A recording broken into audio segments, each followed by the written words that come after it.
Hello, শুভ সন্ধ্যা। আজকে আমরা আপার প্রাইমারির প্রথম ক্লাস শুরু করছি বাংলার ব্যাকরণ নিয়ে।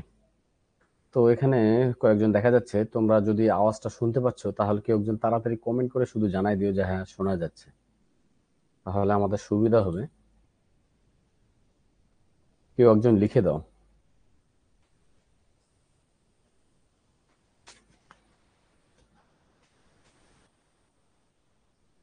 আচ্ছা, শোনা যাচ্ছে। তো আমরা আলোচনাটা শুরু করতে যাচ্ছি।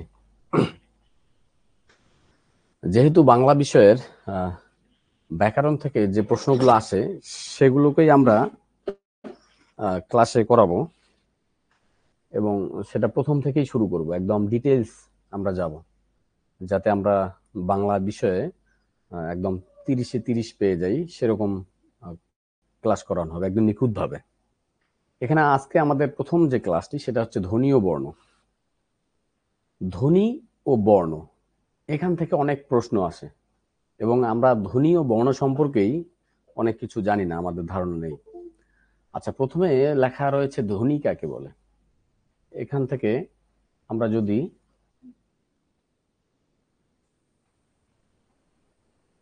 ধ্বনি হচ্ছে মানুষের বাকযন্ত্র থেকে উচ্চারিত অর্থবোধ আওয়াজকেই ধ্বনি বলে। এখানে মানুষের এখানে হচ্ছে মানুষের বাকযন্ত্র থেকে, এই কথাটি খুব গুরুত্বপূর্ণ। এখানে মানুষের বাকযন্ত্র বলতে আমরা যে কথা বলি, যে সব যন্ত্রের সাহায্যে, জিভ, নাক, দাঁত, এসব ঠোঁট, এইসব গুলোকে বাকযন্ত্র বলে। এবং অবশ্যই সেটা অর্থবোধক হতে হবে, অর্থাৎ মানুষ কথা বললো কিন্তু সেটার কোনো অর্থ নেই, সেটা ধ্বনি হতে পারে না। এবং ব্যাকরণে ধ্বনি বলতে আমরা জানি যে ধ্বনি বলতে আওয়াজ, কিন্তু ব্যাকরণে শুধু মানুষের বাকযন্ত্র থেকে উচ্চারিত অর্থবোধক আওয়াজটাকেই আমরা ধ্বনি বলবো, আর কিছুকেই ধ্বনি বলবো না। তো প্রথমে আসবো আমরা বর্ণ। ধ্বনি ও বর্ণের ব্যাপারটা কি জিনিস। এখানে রয়েছে যে সমস্ত চিহ্নের দ্বারা উচ্চারিত ধ্বনিকে নির্দেশ করা হয়, অর্থাৎ আমরা যেসব চিহ্ন ব্যবহার করে ধ্বনিগুলোকে নির্দেশ করি, সেই চিহ্নগুলিকে আমরা বর্ণ বলবো। এখানে যেমন অ, আ, ক, খ এসব রয়েছে, এগুলো হচ্ছে বর্ণ। এগুলো বর্ণ। তাহলে ধ্বনি আবার কি জিনিস। ধ্বনি ও বর্ণ একই জিনিস, কিন্তু এর মধ্যে পার্থক্য রয়েছে। ধ্বনি হচ্ছে উচ্চারিত রূপ। এখানে যদি আমি অ বলি, এই যে আমি যে বললাম এটি হচ্ছে ধ্বনি, ক বললাম এটি হচ্ছে ধ্বনি, কিন্তু যখন আমি লিখবো সেই লিখিত রূপটা হচ্ছে বর্ণ। তাহলে এখানে একটা বেসিক পার্থক্য বোঝা গেল। ধ্বনি হচ্ছে উচ্চারিত রূপ, আর বর্ণ হচ্ছে লিখিত রূপ।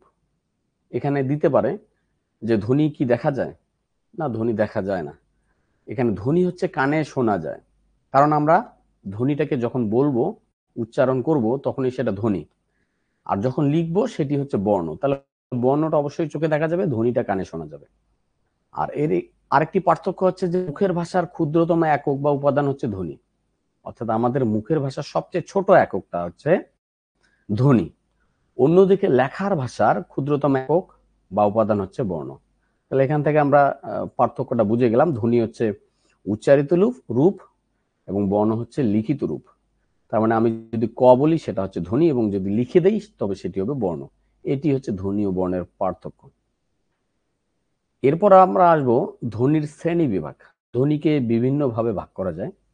তো প্রথমে যে ভাগটা রয়েছে, ধ্বনি সত্তার স্বরূপ বিচার করে ধ্বনিকে দুটি শ্রেণীতে ভাগ করা যায়। প্রথম ভাগটি হচ্ছে বিভাজ্য ধ্বনি, দ্বিতীয় ভাগটি হচ্ছে অবিভাজ্য ধ্বনি। বিভাজ্য ধ্বনি কি।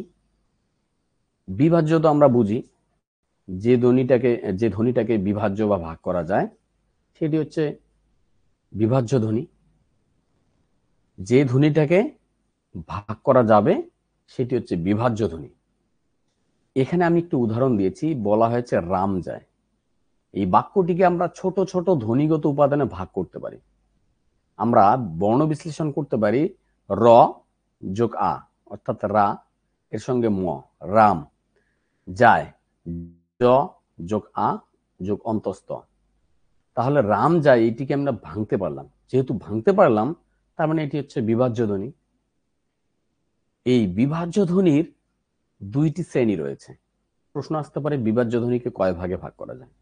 বিভাজ্য ধ্বনি হচ্ছে দুই ভাগে ভাগ করা যায়। এটি দুটি শ্রেণী রয়েছে, একটি হচ্ছে স্বরধ্বনি আর একটি হচ্ছে ব্যঞ্জন ধ্বনি। তাহলে বিভাজ্য ধ্বনি হচ্ছে স্বরধ্বনি এবং ব্যঞ্জন ধ্বনি, কারণ এগুলোকে আমরা ভাগ করে দেখাতে পারি। এরপর আমরা যা আরেকটি ভাগ রয়েছে অবিভাজ্য, সেটি আমরা দেখব। এখানে অবিভাজ্য ধ্বনিটা একটু ভালো করে তোমরা শুনবে, কারণ এই ব্যাপারটা একটু ক্রিটিক্যাল, তোমার হচ্ছে ভালো করে না শুনলে বোঝা যাবে না। আমাদের বাক প্রবাহে এমন ধ্বনিও শোনা যায় যাকে একরকম সুস্পষ্ট ছোট ছোট পৃথক একক রূপে ভাগ করা যায় না, তাকে আমরা অবিভাজ্য ধ্বনি বলতে পারি। এই অবিভাজ্য ধ্বনির শ্রেণীগুলি হচ্ছে, ভাগগুলো হচ্ছে সুর তরঙ্গ, এগুলো আমরা পরে আবার বোঝাবো, জ্যোতি, দৈর্ঘ্য এবং শ্বাসাঘাত। সুর তরঙ্গ বলতে আমরা যে সুর দেই কোনো শব্দের মধ্যে, তার যে সুর তরঙ্গটা সেটি আমরা লিখে কিন্তু দেখাতে পারবো না। জ্যোতি, দৈর্ঘ্য, এইসব ব্যাপারগুলো আমরা ভেঙে ভেঙে দেখাতে পারি না আমরা যখন কথা বলবো। বা শ্বাসাঘাত, শ্বাসাঘাত আমরা জানি, এগুলো আমি পরে আবার বোঝাবো। শ্বাসাঘাত হচ্ছে কোনো একটা শব্দের বা প্রথমে বা শেষে শ্বাসের আঘাত পড়ে। যেমন গা মোছা শব্দটিকে আমরা যদি বলি, এটি শব্দ ছিল গা মোছা, এটিকে শ্বাসাঘাতের জন্য হয়ে গেছে গামছা, অর্থাৎ শব্দের প্রথমে একটা শ্বাসাঘাত পড়ছে, গাম, অর্থাৎ আমরা এখানে জোর দিলাম। যেখানে গা মোছা ধীরে ধীরে বলেছি, সেখানে গাম অর্থাৎ জোরে বললাম। তো এখানে যে শ্বাসাঘাতটা পড়েছে, এইখানে যে জোরটা দিলাম, এটাকে আমরা ভেঙে দেখাতে পারবো না। যেখানে আমাদের যে শ্বাসের আমাদের যে জোর দিয়েছি, সেই জিনিসটা আমরা দেখাতে পারবো না। এরকম আরো অনেক কিছুই আছে যেগুলো আমরা ভেঙে দেখাতে পারি না। তার জন্য এগুলোকে বলা হয় অবিভাজ্য ধ্বনি। তাহলে আমরা বুঝলাম বিভাজ্য ধ্বনি এবং অবিভাজ্য ধ্বনি। বিভাজ্য ধ্বনি হচ্ছে স্বরধ্বনি এবং ব্যঞ্জন ধ্বনি, অবিভাজ্য ধ্বনি হচ্ছে যে সুর তরঙ্গ, জ্যোতি, দৈর্ঘ্য, শ্বাসাঘাত, এইসব ব্যাপারগুলো। প্রথমে রয়েছে স্বরধ্বনি। এই স্বরধ্বনির সংজ্ঞা হচ্ছে, প্রচলিত যে সংজ্ঞাটি, সেটি হচ্ছে যে ধ্বনি অন্য ধ্বনির সাহায্য ছাড়াই, আমরা ছোটবেলায় পড়েছি, যে ধ্বনিটা অন্য কোনো ধ্বনির সাহায্য ছাড়াই স্বয়ং সম্পূর্ণভাবে ও পরিস্ফুটভাবে উচ্চারিত হতে পারে এবং যাকে আশ্রয় করে অন্য ধ্বনি প্রকাশিত হয়, অন্য ধ্বনি বলতে এখানে ব্যঞ্জন ধ্বনি, তাকে আমরা স্বরধ্বনি বলবো। স্বরধ্বনিটা হচ্ছে সে অন্য ধ্বনির সাহায্য ছাড়া উচ্চারিত হতে পারবে এবং তাকে আশ্রয় করে এই অন্য ধ্বনিগুলো প্রকাশিত হয়, তাকে আমরা স্বরধ্বনি বলবো।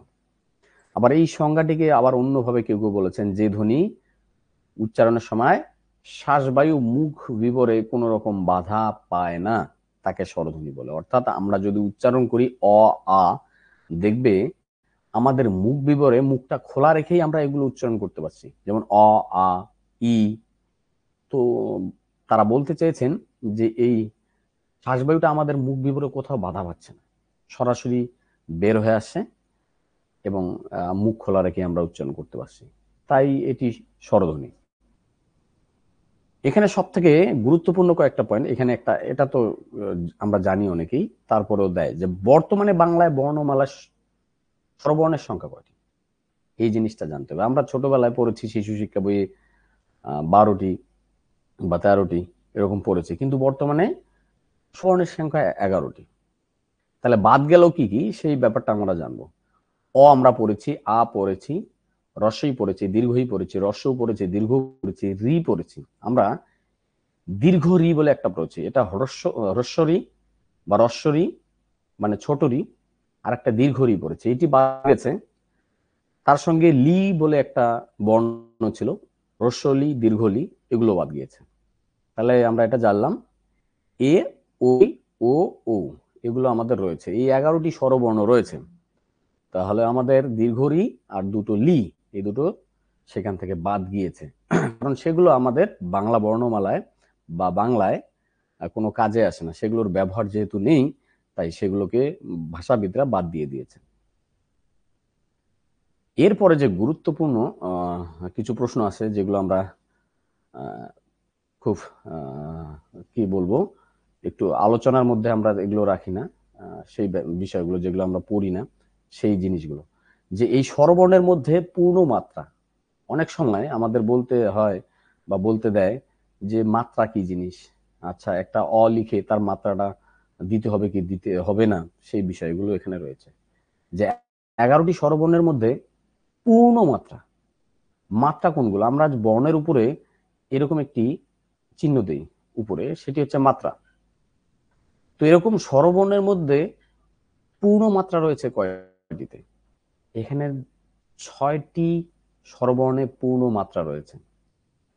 তাহলে আমাদের 11টি স্বরবর্ণের মধ্যে 6টিতে পূর্ণ মাত্রা রয়েছে। অ, এখানে পূর্ণ মাত্রা আ, ই, দীর্ঘ ই, হ্রস্ব উ, দীর্ঘ উ। এবং মাত্রাহীন রয়েছে 5টি। এর মধ্যে যদি আমরা কোনো ভুলে একটা মাত্রা দিয়ে ফেলি, তাহলে সেটি কিন্তু একদম বর্ণটা চেঞ্জ হয়ে যাবে, এটি তয় রফলা হয়ে যাবে। আবার না দিলে এ হয়ে যাবে। তাহলে আমাদের এই ভুলগুলো করা যাবে না, সে কারণে মাত্রা খুব গুরুত্বপূর্ণ। রি, এটিকে অনেকে বলেন এটি অর্ধমাত্রা, আবার কেউ কেউ বলেন না এটি মাত্রাহীন। বর্তমানে সেটি মাত্রাহীন হিসেবে ব্যবহার হচ্ছে, আবার কোথাও কোথাও আগের বইয়ে মাত্রা অর্ধমাত্রা দেওয়া রয়েছে। ওই, এর মাত্রা নেই। ও, ওর মধ্যে যদি আমরা মাত্রা দিয়ে দেই তাহলে আবার এটি হবে হয়ে যাবে তয় ত। তো এই মাত্রাগুলো খুব গুরুত্বপূর্ণ। এরপর হচ্ছে ও। তার মানে আমরা জানলাম 11টি স্বরবর্ণের মধ্যে পূর্ণ মাত্রা রয়েছে 6টির এবং মাত্রাহীন রয়েছে 5টি। এই হয়ে গেল 11টি স্বরবর্ণ। তাহলে আমাদের এই বিষয়টা জানতে হবে, মাত্রা রয়েছে কয়টির, পূর্ণ মাত্রা, এবং মাত্রাহীন কয়টি রয়েছে। আবার কোনো কারণে যদি দেখো যে কোনটি অর্ধমাত্রার, তাহলে রি অপশনটা তোমরা দেখে নেবে। যদি সেখানে দেখা যায় যে অর্ধমাত্রার বর্ণ কোনটি, তাহলে রি যদি থাকে তাহলে রি করবে। এরপর এই স্বরধ্বনির আরেকটি ভাগ রয়েছে, সে ভাগটা হচ্ছে মৌলিক এবং যৌগিক। মৌলিক স্বরধ্বনি কি? এই মৌলিক স্বরধ্বনি বা স্বরবর্ণ নিয়েই আমাদের অনেক প্রশ্ন আছে এবং এসেছে। যে স্বরধ্বনিগুলিকে একক এবং অবিভাজ্য, যে স্বরধ্বনিগুলি একক এবং অবিভাজ্য, যাদের ভাঙা যায় না, আমরা মৌলিক জানি, যেগুলোকে ভাঙা যায় না তাদের মৌলিক বলে, তাদেরকে মৌলিক স্বরধ্বনি বলে। বাংলা ভাষায় মৌলিক স্বরধ্বনির সংখ্যা 7টি। এটি খুব গুরুত্বপূর্ণ প্রশ্ন। বাংলা ভাষায় মৌলিক স্বরধ্বনির সংখ্যা কয়টি? বাংলা ভাষায় মৌলিক স্বরধ্বনির সংখ্যা 7টি। তাহলে আমরা এটি খুব ভালোভাবে মনে রাখবো।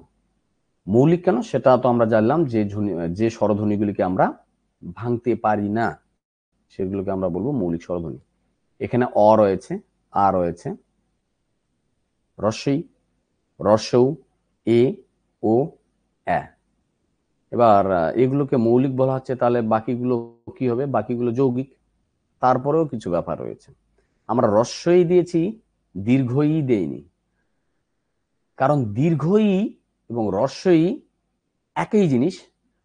শুধু রস্বইয়ের মধ্যে আমরা আমাদের শ্বাস প্রশ্বাস বা আমাদের বলতে কম সময় লাগে, এবং দীর্ঘ ই আমাদের উচ্চারণ করার সময় একটু জোর দিতে হয়, কিন্তু তারা একই। শুধু জোর দেওয়ার বা শ্বাস প্রশ্বাসের কম বেশির জন্য এই রস্বই, দীর্ঘ ই, হ্রস্ব উ, দীর্ঘ উ এগুলো ব্যবহার হয়। তো সে কারণে মৌলিক যেহেতু, তার মানে আমরা রস্বই, হ্রস্ব উ এইটি করে নিয়েছি, আমি নেইনি, বাসিন্দা নিয়েছেন। তো সে কারণে হচ্ছে 7টি। এরপর রয়েছে, তোমরা বলতে পারো এ বলে তো কোনো বাংলা বর্ণমালা নেই। আসলে আমাদের এ, আমরা যেহেতু কথা বলি, যেহেতু ধ্বনির ব্যাপার, আমরা মুখে উচ্চারণ করি কি জিনিসগুলো, আমরা কিন্তু এ বলে একটি ধ্বনি উচ্চারণ করি, কিন্তু সেটি বর্ণমালায় নেই। যেমন আমরা এক লেখা থাকে, কিন্তু আমরা সবসময় উচ্চারণ করি এক। এই এর ক্ষেত্রে আমরা এ উচ্চারণ করে ফেলি, সে কারণে এটিকেও মৌলিক স্বরধ্বনির অন্তর্ভুক্ত করা হয়েছে। আমাদের এই মৌলিক 7টি স্বরধ্বনিকে মনে রাখতে হবে। এখান থেকে অনেক প্রশ্ন আছে, কোনটি মৌলিক স্বরধ্বনি নয় বা কোনটি মৌলিক স্বরধ্বনি, সেটা বলতে পারে অন্য কিছু স্বরধ্বনি ঢুকে দিয়ে। এবং যৌগিক স্বরধ্বনি, যৌগিক তো আমরা বুঝবো, যদি মৌলিক স্বরধ্বনি যেটা ভাঙা যায় না, যেটা অবিভাজ্য, তাহলে যৌগিক হচ্ছে যে স্বরধ্বনিকে ভাঙা যায় বা যেটা বিভাজ্য। এখানে সংজ্ঞাটা রয়েছে এরকম: একটি স্বরধ্বনি উচ্চারণে যে সময়ের প্রয়োজন হয় সেই সময়ে যদি দুটি স্বরধ্বনি উচ্চারণ, দুটি স্বরধ্বনি বোঝা যাচ্ছে, মানে সেটা ভাঙলে আমরা দুই স্বরধ্বনি পাবো।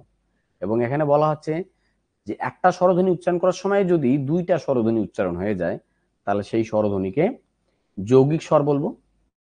অনেকে এটি সন্ধ্যাক্ষর বলে, অনেকে এটিকে দ্বিস্বর বলে, যেহেতু দুইটা স্বর থাকে। অবশ্য 3 স্বরও রয়েছে, 4 স্বরও রয়েছে।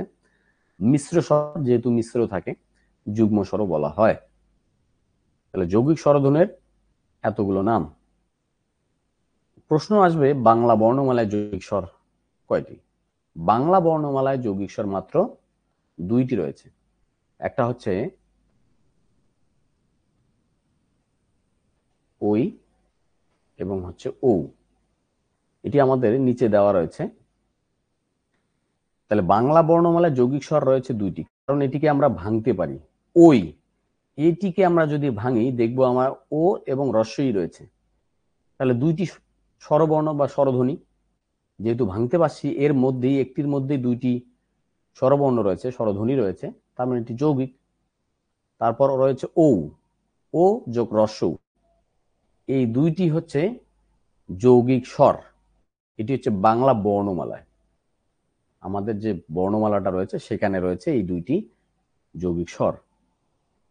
এরপর একজন ভাষাবিদ বিখ্যাত ভাষাবিদ সুনীতি কুমার চট্টোপাধ্যায়, তিনি আরো 25টি যৌগিক স্বরের খোঁজ করেছেন এবং কথা বলেছেন।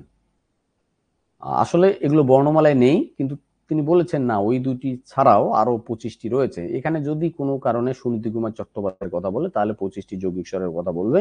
আর যদি বাংলা বর্ণমালায় যৌগিক স্বর কয়টি, তাহলে অবশ্যই 2টি হবে, এগুলো আর অন্য কিছু হবে না।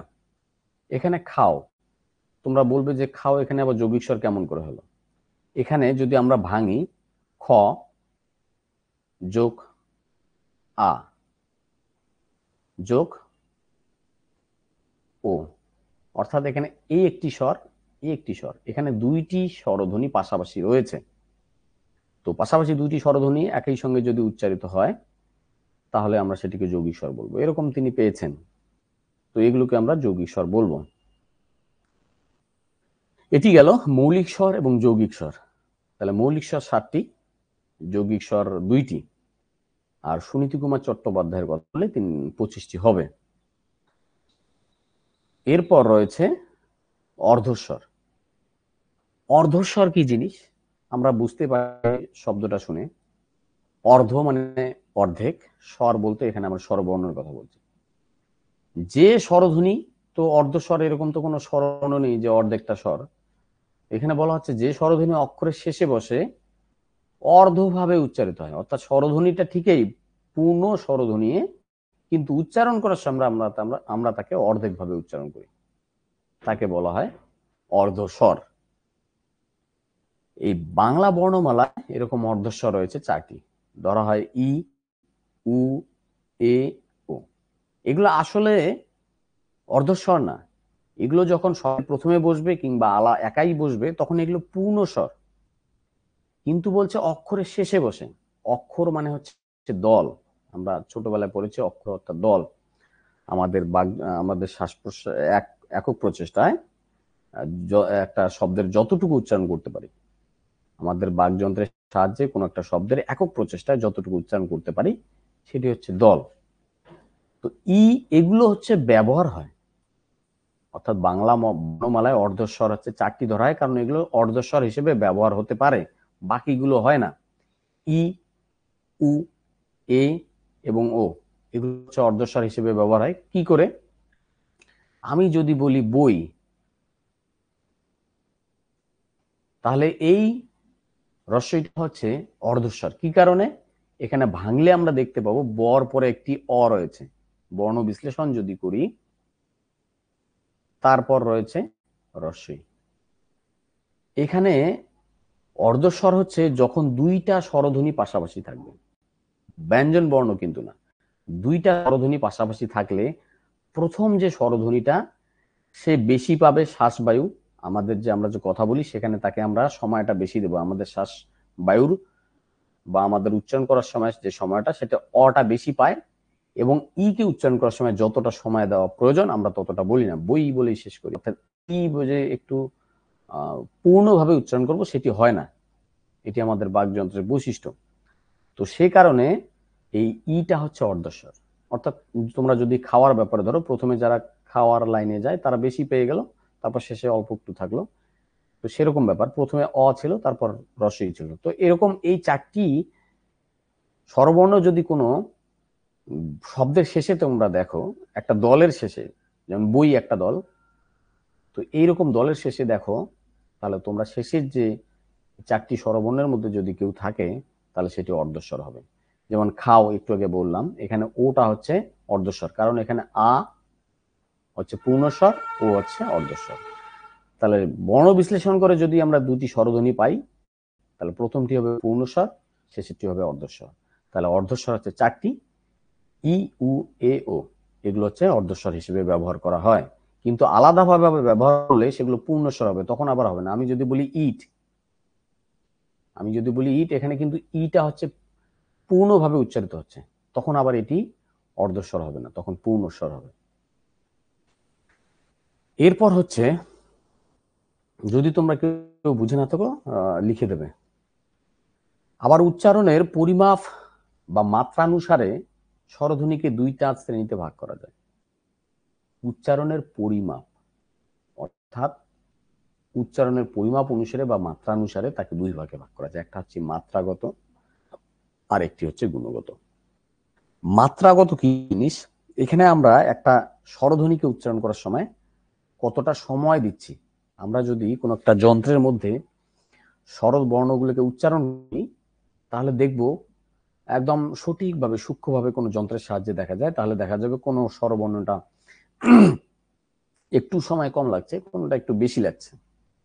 তো এটাকে এইভাবে ভাগ করা যায়: রস্বস্বর, হ্রস্বস্বর, দীর্ঘস্বর, আর একটা হচ্ছে প্লুতস্বর। এখানে পয় ল হবে, এটি হবে না। প্লুতস্বর। হ্রস্বস্বর কাকে বলো? হ্রস্ব মানে হচ্ছে ছোট, দীর্ঘ মানে বড়, প্লুতটা আরো বড়, যেটা দীর্ঘক্ষণ ধরে বলা হয়। এর সংজ্ঞাও আমরা দিয়েছি। উচ্চারণের সময় বিচার করে এই তিনটি ভাগে ভাগ করা যায়। আমরা যে উপরে তিনটি ভাগ করলাম মাত্রাগত অনুযায়ী, আসলে আমাদের উচ্চারণ করার যে সময়টা, সেটি যদি একটা কোনো যন্ত্রের মাধ্যমে আমরা দেখি, তাহলে সেই দেখতে পাবো সেখানে তিনটি ভাগের কোনটি কম লাগছে, কোনটি বেশি লাগছে, কোনটি আরো বেশি লাগছে। প্রথমে হ্রস্বস্বর হিসেবে ব্যবহার করেছি আমরা যে সংজ্ঞাটা, যে স্বরধ্বনিগুলি উচ্চারণ করতে অপেক্ষাকৃত কম সময় লাগে, যে স্বরধ্বনিগুলি উচ্চারণ করতে কম সময় লাগে তাকে হ্রস্বস্বর বা ছোট স্বর বলতে পারি। এইখানে একটা জিনিস মনে রাখবে, হ্রস্বস্বরগুলো এক মাত্রার হয়, অর্থাৎ তাকে এক মাত্রা দেওয়া আছে। যেগুলো ছোট স্বর, সেগুলো উচ্চারণ করার সময় আমাদের এক মাত্রার প্রয়োজন হয়, একটা কত সেকেন্ড সেই ব্যাপারটা ধরা হয়। তো প্রশ্ন আসতে পারে, বাংলা বর্ণমালায় হ্রস্বস্বর কয়টি? বাংলা বর্ণমালায় হ্রস্বস্বর কিন্তু চারটি, এটা মনে রাখবে। প্রশ্ন আসে বাংলা বর্ণমালায় হ্রস্বস্বর কয়টি, কি কি? সেখানে অপশন যদি দেয় 2টি, 3টি, 4টি, 5টি, সেখানে অবশ্যই 4টি হবে। এবং যদি দেয় কোনটি হ্রস্বস্বর নয়, দিয়ে বললো অ, ই, হ্রস্বও দিয়ে দীর্ঘও দিল, তাহলে দীর্ঘ উটা হবে না, বা এরকম অন্য কোনো যদি স্বরবর্ণ দেয় তাহলে সেটিও হবে না। অ, এটি উচ্চারণ করতে কম সময় লাগে, একমাত্রা। ই, এগুলোকে আমরা বলি হ্রস্ব ই, হ্রস্ব উ, অর্থাৎ ছোট ই, ছোট উ, কারণ উচ্চারণ করার সময় আমাদের সময় কম লাগে, বা এটি উচ্চারণ করার সময় আমরা কম সময় দিই, তার জন্য এটি হ্রস্বস্বর। এবং একটি রি রয়েছে, হ্রস্ব রি, এবং আরেকটি রয়েছে ছিল দীর্ঘ রি। তো দীর্ঘ রির ব্যবহার যেহেতু নেই, তাহলে আমরা জানলাম বাংলা বর্ণমালায় হ্রস্বস্বর হচ্ছে 4টি: অ, হ্রস্ব ই, হ্রস্ব উ, আর হচ্ছে হ্রস্ব রি। এরপর আমরা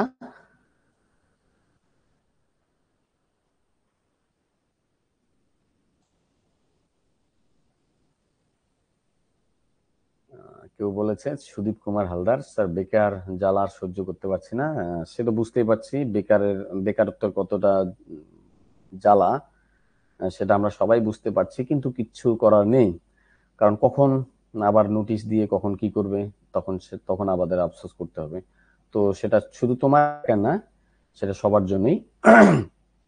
সেটা সহ্য করতে হবে, ধৈর্য ধরতে হবে, না হলে আমরা হারিয়ে যাব অন্য কোথাও। তো সেটা ধৈর্য ধরে থাকো, অবশ্যই তুমি বা তোমরা সফল হবে, এটাই আশা রাখছি। এরপর আমরা আলোচনায় যাচ্ছি।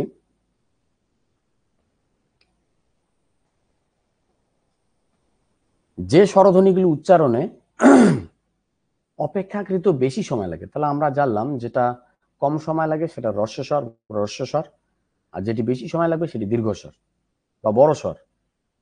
উপরেরটা হচ্ছে ছোট স্বর, এটি তাহলে বড় স্বর হবে, মানে এটি উচ্চারণ করতে সময় বেশি দিতে হয়। এর তাহলে হ্রস্বস্বর যদি এক মাত্রার হয়, তাহলে দীর্ঘ স্বর অবশ্যই 2 মাত্রার হবে। তাহলে বাংলা বর্ণমালায় হ্রস্বস্বর ছিল 4টি এবং দীর্ঘ স্বর হচ্ছে 7টি। কি কি? আ, অ উচ্চারণ করতে কম সময় লাগে, আ উচ্চারণ করতে বেশি সময় লাগে। দীর্ঘ ই, দীর্ঘ উ, এ, ওই, ও এবং ও, এগুলো উচ্চারণ করতে বেশি সময় লাগে, তার জন্য এগুলো দীর্ঘস্বর বা বড় স্বর। আর হ্রস্বস্বর হচ্ছে ওই 4টি। এরপর আমরা যাব প্লুতস্বর। প্লুতস্বর হচ্ছে হ্রস্বস্বর 1 মাত্রার, দীর্ঘস্বর 2 মাত্রার, আর প্লুতস্বর হচ্ছে কমপক্ষে 3 মাত্রার হবে, তার বেশি হতে পারে। এবং প্লুতস্বর কখন ব্যবহার হয়, আমরা কখন ব্যবহার করি? সঙ্গীতে অর্থাৎ গানের মধ্যে, কিংবা কাউকে আমরা যখন ডাকি, ডাকার সময় এই প্লুতস্বর ব্যবহার হয়, আমরা সব সময় ব্যবহার করে থাকি। যেমন এখানে একটি উদাহরণ দেওয়া রয়েছে, বলছি ও হে যদু, এখানে হে, ও হে এইভাবে ডাকছি, এই হেটাকে লম্বা করে এ এ, অর্থাৎ এই যে এটাকে আমরা লম্বা করলাম, তাকে টেনে লম্বা করছি। এখানে সব স্বরধ্বনিগুলোকেই আমরা অনেক সময় গানের ক্ষেত্রে দেখা যায়, তারা কোন একটা বর্ণকে অনেক টেনে পড়েন বা অনেক টেনে বলেন, যার ফলে সুরটা ভালো হয়। তো এই সঙ্গীতের ক্ষেত্রে কিংবা কাউকে ডাকার সময় এই বর্ণগুলোকে যদি আমরা লম্বা করি, আ এভাবে যদি আমরা দীর্ঘক্ষণ বলি তাহলে সেটি হবে প্লুতস্বর। ও যদি আমরা দীর্ঘক্ষণ বলি তাহলেও প্লুতস্বর। এ এভাবে যদি দীর্ঘক্ষণ বলি তাহলেও প্লুতস্বর হবে। তাহলে আমরা জানলাম মাত্রাগত বিচারে স্বরধ্বনিকে 3 ভাগে ভাগ করেছি আমরা। একটি হচ্ছে হ্রস্বস্বর, যেটি 1 মাত্রার এবং হ্রস্বস্বর 4টি, দীর্ঘস্বর 2 মাত্রার, সেটি হচ্ছে 7টি, এবং প্লুতস্বর হচ্ছে কমপক্ষে 3 মাত্রার হয়, সেটার সংখ্যা নেই। সে আমরা স্বরবর্ণগুলিকে এগুলোকে দীর্ঘ করতে পারি, সবগুলো হচ্ছে প্লুতস্বর। এরপরের যে গুরুত্বপূর্ণ বিষয়টি, কার কি জিনিস, কার সেটি কি এবং কয়টি? এই কার হচ্ছে স্বরবর্ণের সংক্ষিপ্ত রূপকে আমরা কার বলি। স্বরবর্ণের যে সংক্ষিপ্ত রূপ সেটিকে আমরা কার বলি। স্বরবর্ণের সংক্ষিপ্ত রূপ কি? আমরা যখন ব্যঞ্জন বর্ণের পাশে কোনো স্বরবর্ণকে লিখতে যাব, তখন সেটি সংক্ষিপ্ত রূপ দিতে হয়, সেই স্বরবর্ণকে আমরা বসাতে পারি না। যদি আমরা বলি খাও, এখানে খ, তারপরে একটা আ দেই না, এভাবে আমরা লিখি না, এর সংক্ষিপ্ত রূপ একটা রয়েছে, সেটি হচ্ছে আকার।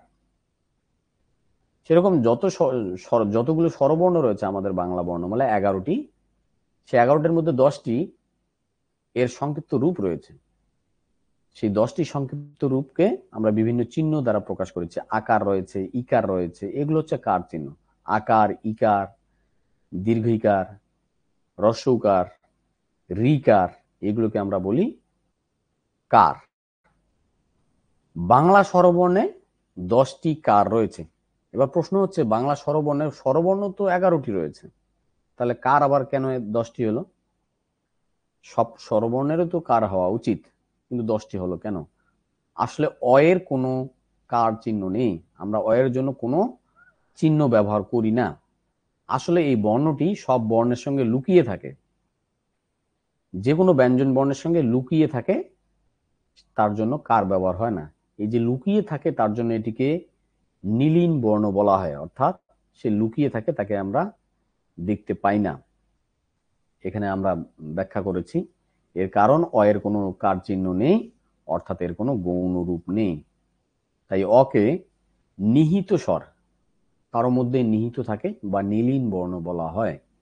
যদি আমি বলি ধরো কথা, তাহলে এখানে ক এর সঙ্গে একটা অ রয়েছে, যেটিকে আমরা দেখতে পাচ্ছি না কিন্তু উচ্চারণ করছি। কর সঙ্গে একটা অ উচ্চারণ করে ফেলছি। আর তারপর হচ্ছে থ যোগ আ, এই আয়ের জন্য আবার আকার দিয়েছি। তাহলে আয়ের আছে আকার, এর চিহ্ন আছে, অ এর কোনো চিহ্ন নেই।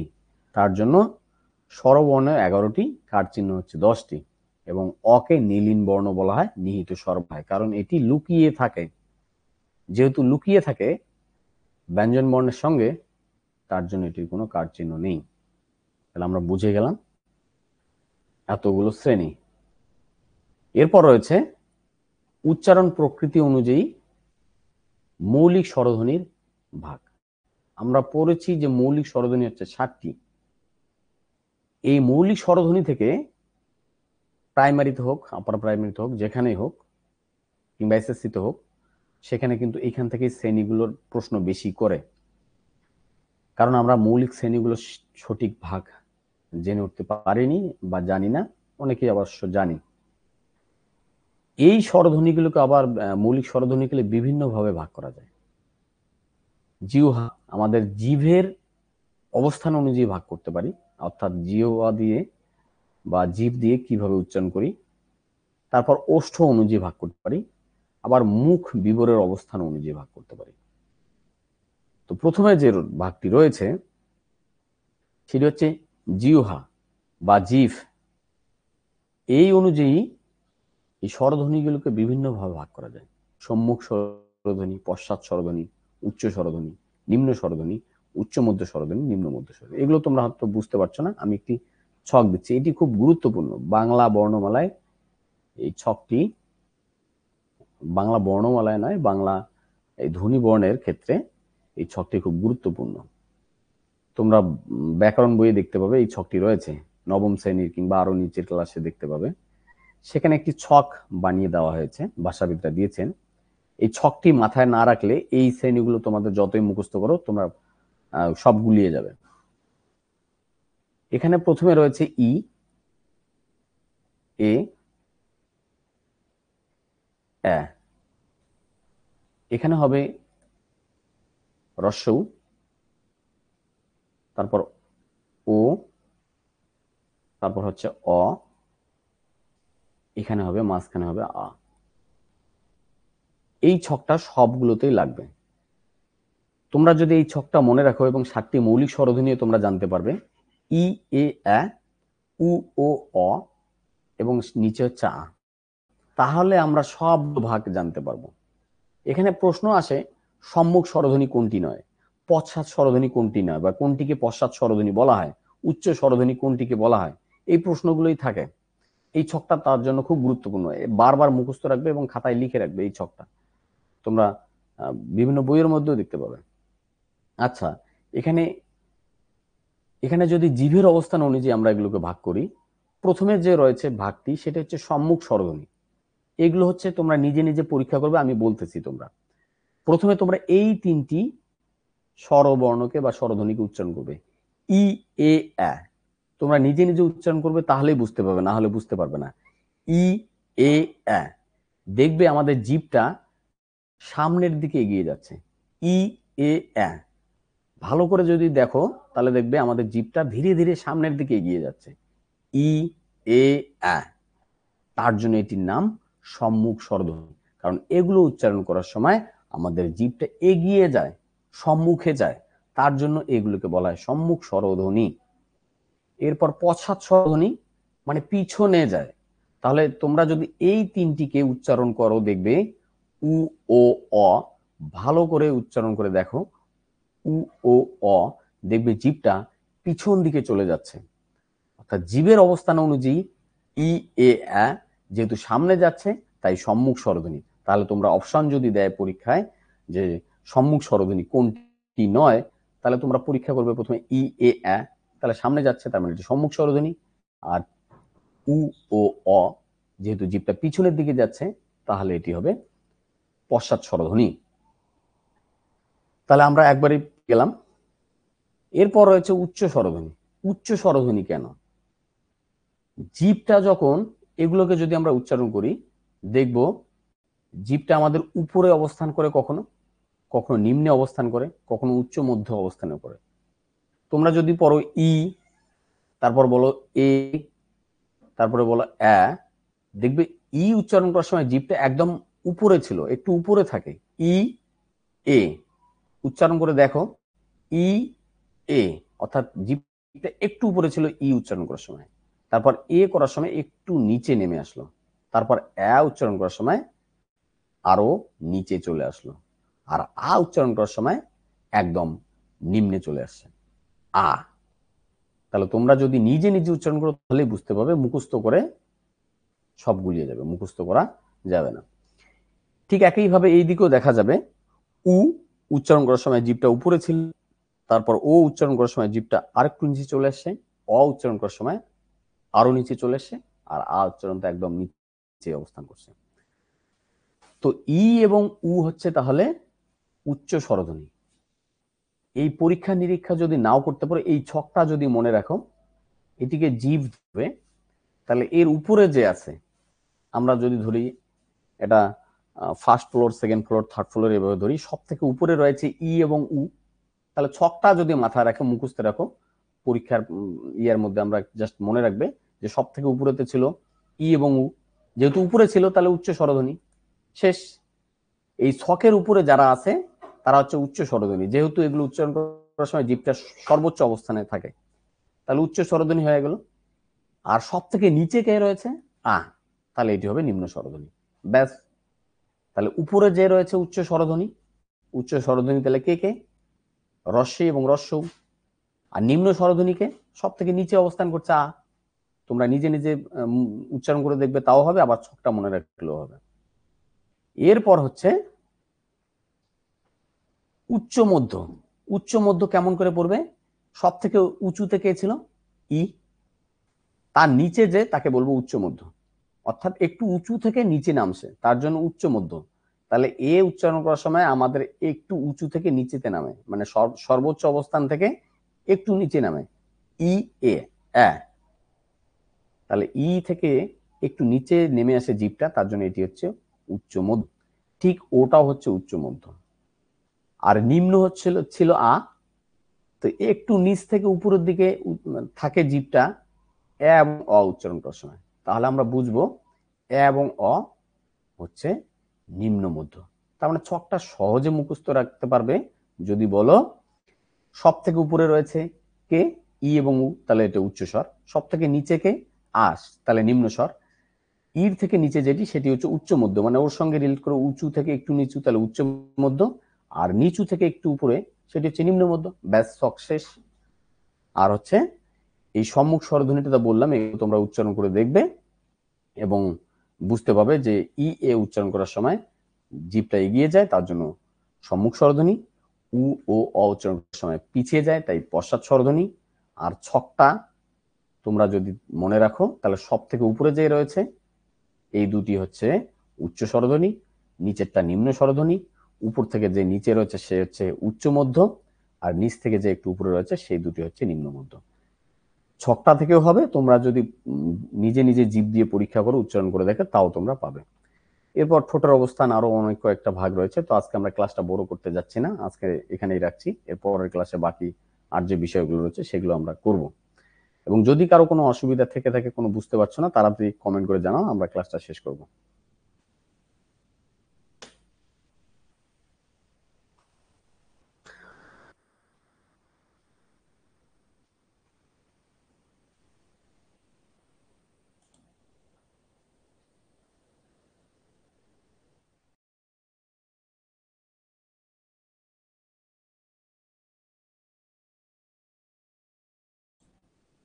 আচ্ছা, অতীন্দ্রনাথ সামন্ত সে বলেছিল হ্যাঁ অবশ্যই পিডিএফ দেওয়া হবে, তোমরা সব পিডিএফ পেয়ে যাবে, তাহলে তোমাদেরও সুবিধা হবে। আর যেটুকু বোঝালাম তোমরা দেখতে পাবে, তাহলে অবশ্যই ভালো হবে, অবশ্যই দেওয়া হবে, এই বিষয়ে তোমার চিন্তা করার কোনো প্রয়োজন নেই। যেহেতু তোমাদের কোনো প্রশ্ন নেই, তাই আজকের মতো ক্লাসটি এখানেই শেষ করছি। শুভরাত্রি।